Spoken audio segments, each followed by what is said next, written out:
Wahaye ikaze kuri channel yanjye Buteke, nizere ko umeze neza wowe uri kunkurikirana aka kanya kuri channel yacu. Nk'uko bisanzwe rero aka update ngabonye hano mu kanya ngo kagisohoka, niyo mpamvu mbise nkaguhereza kugira ngo nawe uhite ugatangira uhite utangirana nako uri kujya aya mafaranga igihe abandi bakizuyaza wowe uri gukuramo ayawe. Nk'uko bisanzwe urabona yuko ushora bitatu byawe uhita ubabikuza kuri mobile money yawe, urabona yuko ari bonus.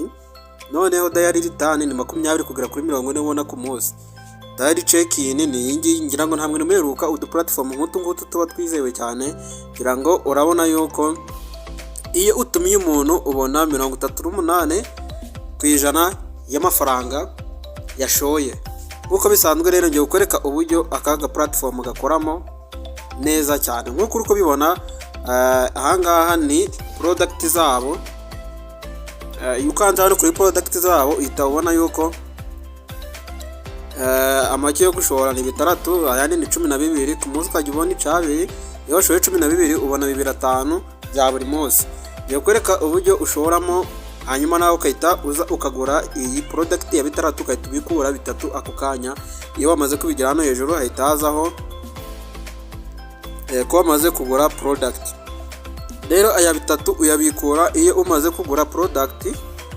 Ngira ngo nuza hano kuri charge abantu bari muri groupe yanjye, link urayisanga muri comment ya mbere. Wowe urayituza uhitemo iyi ya mbere, uhituza ukanda deposit in bank, uhituza uzamuke ukanda hano confirm. Numara ukanda confirm ahita aguhereza uburyo bwo kwishura. Tegerezaho gatoya. Okay, bareta bakubwira ngo urahitamo MTN cyangwa Airtel, kaduhitemo MTN. Ufite Airtel nawe birakunda, ufite Airtel. Witushiramo nimero urakoresha uri kohereza ya mafaranga kugira ngo ataza kuyoba. Shiramo nimero zawe neza utibesha kugira ngo amafaranga yawe nujya kuyohereza ataza kugira. Urabona yuko reka kutubwira ko tugiye kohereza amafaranga aya ngaya. Izina ni Hussein, ahita uzi uko pay bino uje kohereza amafaranga, ngira ngo nta muntu utabizi. Hanyuma wowe numara kugura product washizeho bya 6,000 kugira ngo uze ubikure bya 3 byawe, urahita uza hano hejuru, uza hano kuri withdraw. Urabona yuko kuri balance yacu dufiteho 3,000. Urahita uza hano ukanda hano kuri add bank.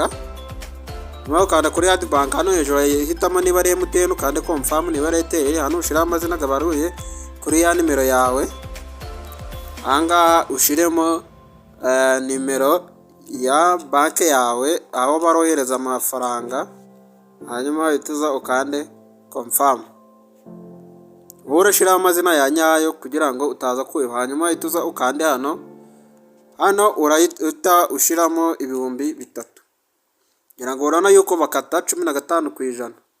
Bakata 15%, urahita wakira 2,500 ako kanya. Kandi ntago withdraw nta gitinda, irihuta na amasaha kuri 28, ariko 30 amafaranga yawe ahita akugera. Wowe urahita uza ukanda hano kuri confirm.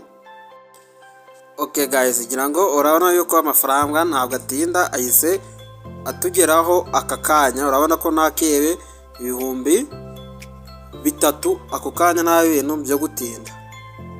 Sasa rero link yo kwandikisha urayisanga ngaho muri comment ya mbere, urasanga muri link ya WhatsApp, usanga muri link yo kwandikisha uhite utangira aka business.